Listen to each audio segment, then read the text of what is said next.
కృష్ణారెడ్డి గారు మీరు అంటే చాలా కాలం పాటు అంటే హుడా చైర్మన్గా మేయర్గా రంగారెడ్డి జిల్లా అధ్యక్షుడు పార్టీ అధ్యక్షుడు చాలా కాలం పాటు దాదాపు 35 ఏళ్ళుగా మీరు టీడీపీకి సేవలు అందించారు.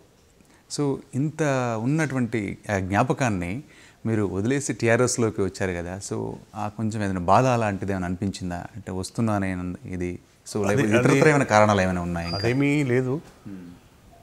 నేను 2014 ఎన్నికల్లో గెలిచిన తర్వాత 5-6 మాసాలు నేను చంద్రబాబు నాయుడు ముఖ్యమంత్రి అయిన తర్వాత కూడా మాట్లాడుకోవడం, పార్టీ ప్రతిష్ట కోసం మాట్లాడుతున్న సందర్భాల్లో తెలంగాణ ముఖ్యమంత్రి మాట్లాడి మీరు రావాలి, హైదరాబాద్ నగరంలో మీరు మేయర్గా హుడా చైర్మన్ చేసిన అనుభవంతో ఒకసారి నా దగ్గరకు వచ్చి మాట్లాడితే బాగుంటుంది అన్నప్పుడు నేను గట్టిగా వస్తానని చెప్పాను ముఖ్యమంత్రిగా.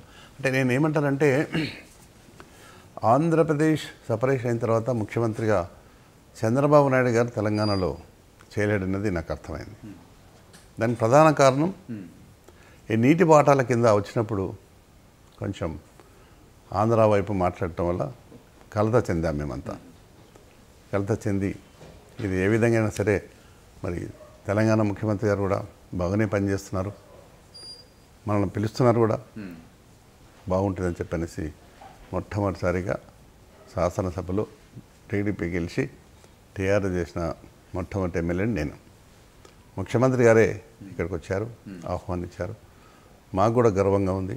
తెలంగాణ ముఖ్యమంత్రి, మొదటి ముఖ్యమంత్రి, తెలంగాణ కోసం 14 సంవత్సరాలు అహోరాత్రి కృషి చేసి రావాలి, మా తెలంగాణ మాకు రావాలని చెప్పి ఆయన ప్రాణ త్యాగాలకైనా తెగించి మరి తెలంగాణ వచ్చుడో నేను చచ్చుడో అని నినాదం వల్ల మేమంతా కూడా కలత చెందాం.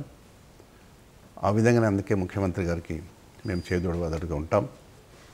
శాసనసభ్యుడిగా ఏ విషయం చెప్పినా కూడా ముఖ్యమంత్రి గారు సానుకూలంగా స్పందిస్తున్నారు, నిధుల కోసం కూడా ఇస్తున్నారు. ఆయన కూడా తెలంగాణ చేయాలన్న తపన ఉంది. ఆ విధంగా మేమందరం కూడా కేసీఆర్ గారితో మమేకమయ్యాం.